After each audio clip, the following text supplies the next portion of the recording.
Hello everyone, welcome to my YouTube channel. तो guys, जो मेरा वीडियो देखते हैं, मुझे सब्सक्राइब करते, आई एम वेरी थैंकफुल। तो मुझे ना आज फीवर हो रहा है, कोल्ड भी बहुत ज़्यादा हो रहा है। तो मुझे लग रहा था कि मालूम नहीं मैं वीडियो बना पाऊँगी कि नहीं, लेकिन फिर भी कोशिश तो पूरी करूँगी। तो आजकल छोटे छोटे बच्चे 13 साल के, 8 साल के, 7 साल के बच्चे सुसाइड कर रहे हैं। और हमारे देश में, हमारे समाज में इस तरह से बच्चों की सुसाइड करने की प्रवृत्ति दिन पर दिन बढ़ती चली जा रही है। तो आज मैं यही टॉपिक लेकर के आई हूँ, क्योंकि हमारे बच्चे हमारे देश का भविष्य होते हैं और हमारे घर में हमारे बच्चों की किलकारियाँ गूंजती है, और इन्हीं की वजह से हमारी जो घर गृहस्थी है, परिवार है, इन बच्चों की वजह से ही चलता है। और हमारे बच्चे ये इस तरह से आत्महत्या करेंगे तो हमारे देश के लिए, हमारे घर परिवार के लिए तो ये बहुत बड़ी समस्या है। तो हमको देखना चाहिए कि ये कौन कौन सी बातें हैं जो कि बच्चों की आत्महत्या के लिए जिम्मेदार हैं। और जहाँ तक मुझे लगता है कि इसमें कई सारी मुख्य बातें हैं। तो एक बात तो ये है कि बस बच्चों के कंधों पर बढ़ता हुआ बैग का बोझ, क्योंकि बच्चे इतने छोटे छोटे होते हैं, जितना तो उनका वेट नहीं होता है उससे भी ज़्यादा उनके बैग का बोझ होता है। इतनी सारी बुक्स होती हैं, कॉपीज होती हैं, और होमवर्क भी करना होता है, फिर स्कूल में जाकर भी पढ़ाई करते हैं। तो इससे बच्चों पर बहुत ज़्यादा मानसिक दबाव बनता है। इससे बच्चों को खेलने कूदने का समय भी नहीं मिलता है, और हर समय दिमाग में यही टेंशन रहती है कि अब हमको पढ़ाई करना है, अब हमको होमवर्क करना है। और ज़रा भी कम नंबर लेकर के आते हैं तो घर में पेरेंट्स डांटते हैं, और स्कूल में जाते हैं तो स्कूल में टीचर डांटती हैं कि तुम अच्छी तरह से पढ़ाई क्यों नहीं करते, देखो ये बच्चा कितनी अच्छी तरह से पढ़ता है, मार्क्स लेकर के आ रहा, तुम इतने कम मार्क्स क्यों लेकर के आते। और बच्चों को समझाया नहीं जाता, ना घर में बच्चों को समझाया जाता है और ना ही स्कूल में बच्चों को समझाया जाता है। बच्चों को बहुत ज़्यादा डांटा जाता है, क्योंकि बच्चों की जो सोच होती है वो भी बहुत ज़्यादा ही इनोसेंट होती है, बहुत नाजुक होते हैं बच्चे। और जब भी उनके दिमाग पर या उनकी भावनाओं को आहत किया जाता है तो उस वक्त वो अपना पेशेंस खो देते हैं, क्योंकि अब के समय का वातावरण है, एटमॉस्फेयर है, और जैसी आबो हवा जैसा प्रचलन है बहुत ज़्यादा आपाधापी का, कि एक दूसरे को पीछे छोड़ करके आगे बढ़ने का और बहुत जल्दी पैसा कमाने का। तो वो जिस तरह की सोच बड़े लोगों में आ जाती है तो वही सोच फिर बच्चों में भी आ जाती है। और जिस तरह से बड़े लोग बहुत ज़्यादा फ्रस्ट्रेट रहते हैं, बहुत जल्दी आपा खो देते हैं, और वही सोच, वही फ्रस्ट्रेशन वो सारा बहुत छोटे बच्चों के अंदर भी आता जा रहा है, जो कि पहले नहीं था। क्योंकि पहले इतनी ज़्यादा ना तो प्रतिस्पर्धा थी और ना लोगों में ये था कि बहुत जल्दी हम पैसे कमा करके बहुत आगे बढ़ जाएं। तो इसी वजह से बच्चों के दिमागी जो संतुलन है वो थोड़ा सा ना डिसबैलेंस हो जाता है। और जो दूसरा मुख्य कारण है वो वीडियो गेम है, क्योंकि अब से कुछ साल पहले रूस में एक चैलेंजिंग इंटरनेट का गेम खेला जाता था। तो उसमें जो बच्चे रहते थे, किशोर अवस्था के या छोटे बच्चे या यंग होते थे, तो उनको एक टास्क दिया जाता था। तो उस टास्क को पूरा करना होता था। तो उस टास्क के जो लास्ट में होता था, उस बच्चे को उसमें आत्महत्या करनी पड़ती थी। तो रूस में जब पता चला कि इस तरह से बच्चों का नैतिक स्तर गिरता जा रहा है, बच्चे किशोर यंग एज के जो बच्चे हैं वो सुसाइड कर रहे हैं, तो वहाँ पर इस गेम को प्रतिबंधित कर दिया था। और इस गेम से रिलेटेड एक व्यक्ति को भी अरेस्ट कर लिया था, क्योंकि वहाँ के जो बड़ों की जो किशोर अवस्था के बच्चे, उनके नैतिकता का स्तर दिन पर दिन गिरता चला जा रहा था। और ये जो गेम है इसको तो उस गेम का नाम ब्लू वेल्स रखा गया था। तो उसका नाम एक बीच ब्लू के नाम पर रखा गया था, क्योंकि एक स्थान है वहाँ पर, इस नाम का एक सुसाइड पॉइंट है। तो वहाँ पर जाकर के व्यक्ति सुसाइड करते हैं, और ये जो स्थान है ये विदेश के किसी जगह पर है। तो इसीलिए इस गेम का नाम भी ब्लू वेल्स गेम रखा गया था। और हमारे भारत में भी ये गेम बहुत ज़्यादा खेला जाता था। पहले तो बच्चों और जो किशोर अवस्था के यंग एज के बच्चे होते थे उनको बहुत ज़्यादा प्रलोभन दिया जाता था, और और जब वो इस गेम के अंदर आ जाते थे तब उनको एक टास्क दिया जाता था, उन्हें अपने हाथ में टैटू करवाना पड़ता था और उनके जितनी भी घर की पर्सनल इंफॉर्मेशन होती थी वो सब ले ली जाती थी।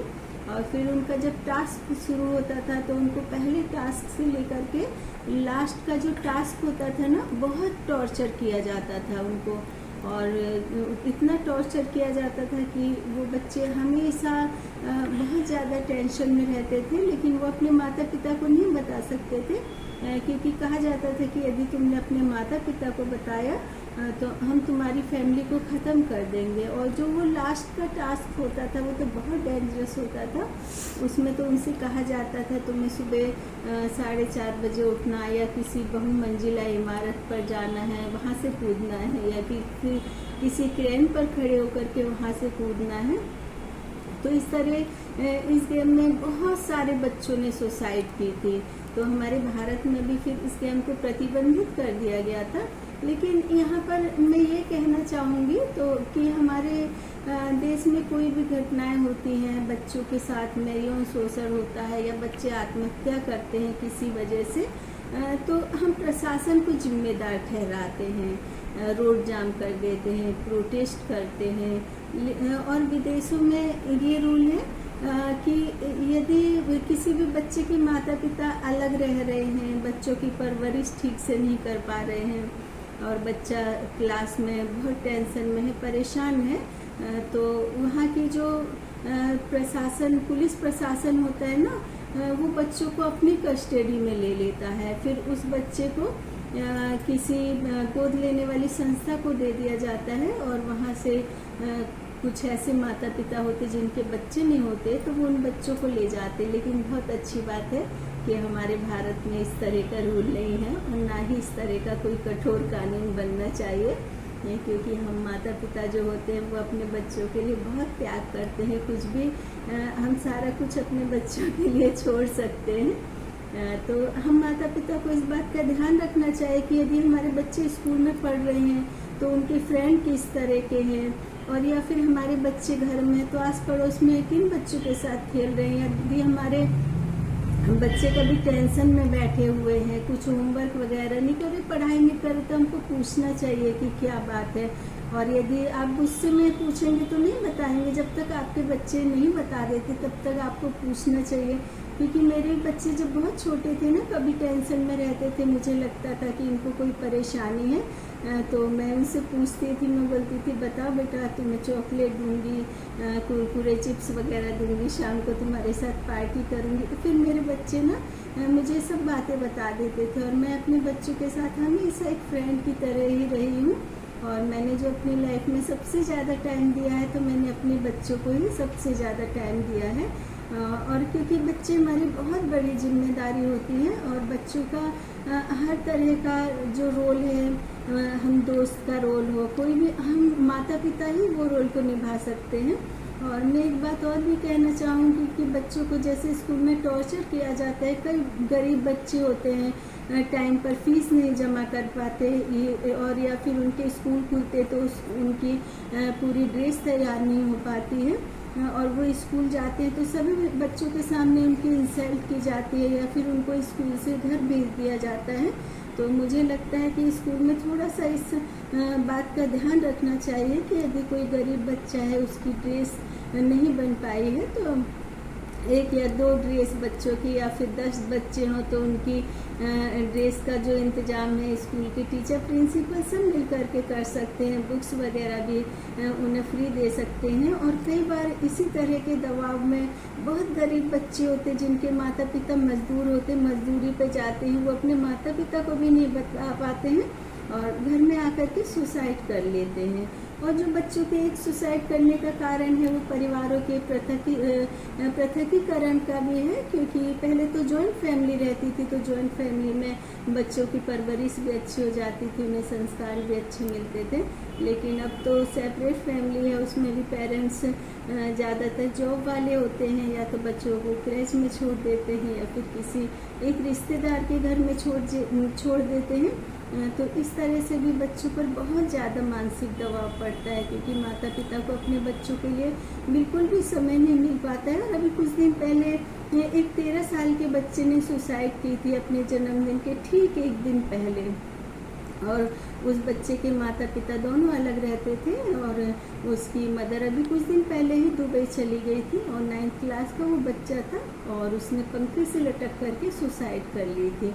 तो आप सोचिए कि 13 साल के बच्चे को क्या पता होगा, उसके जो दिमाग है वो कितना विकसित हो गया होगा कि उसने सुसाइड करी, क्योंकि उसके माता पिता दोनों ही अलग रहते थे, और शायद वो अपने किसी रिलेटिव के घर पर रहता था, वहाँ पर उसने सुसाइड की थी। और ये बात नहीं कि वो लोग बहुत गरीब थे, उसके जो फादर है वो भी बहुत बड़े बिजनेसमैन थे, और उसकी जो मदर है वो भी जॉब करती थी।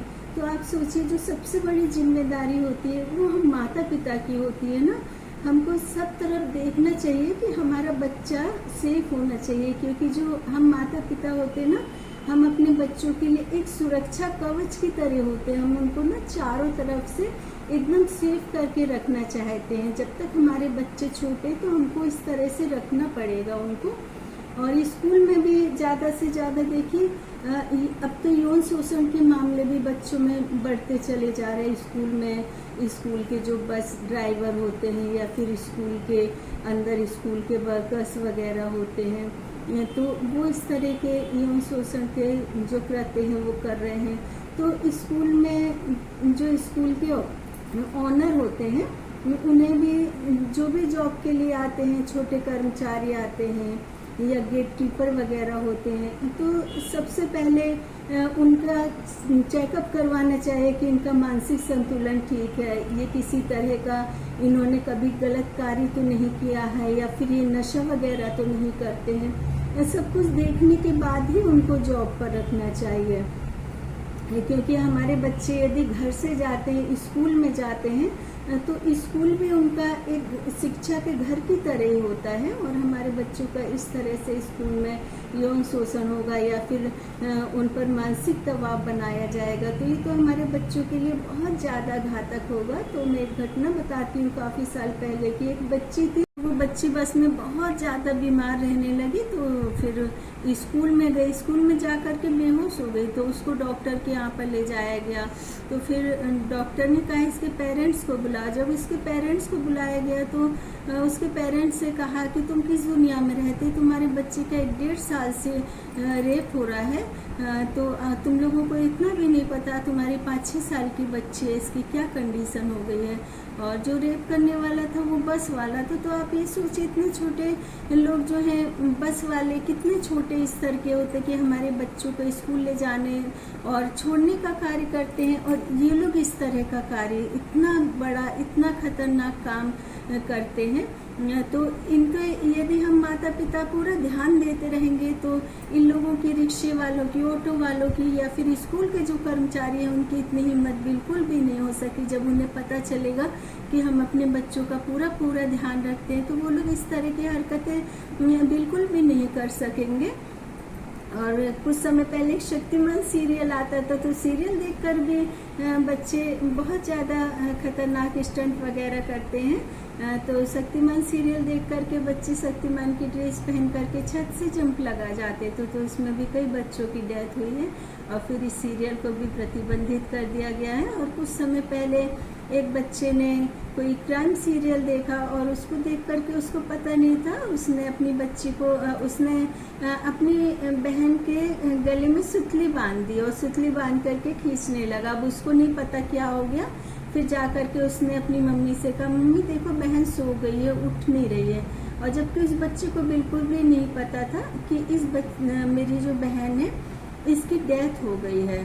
तो बच्चों को कुछ नहीं मालूम होता। जो कुछ भी बच्चे टीवी में देखते हैं, मोबाइल में देखते हैं, या फिर कोई गेम खेलते हैं, तो जो जैसा भी देखते हैं उनके दिमाग में वैसा ही असर होता है। और आज भी कई बच्चे मोबाइल पर ऐसे हिंसक ही गेम खेलते हैं, और हिंसक गेम खेलते खेलते वो बहुत ज़्यादा फ्रस्ट्रेट हो जाते हैं, और बहुत ज़्यादा उग्र रहने लगते हैं और पढ़ाई में भी थोड़ा उनका दिमाग कम चलने लगता है। फिर नहीं तो हम लोगों को बच्चों का पूरा ध्यान रखना चाहिए कि हमारे बच्चों की परवरिश हम किस तरह से कर रहे हैं, क्योंकि ये जो हमारे बच्चे हैं यही हमारे लिए सब कुछ हैं।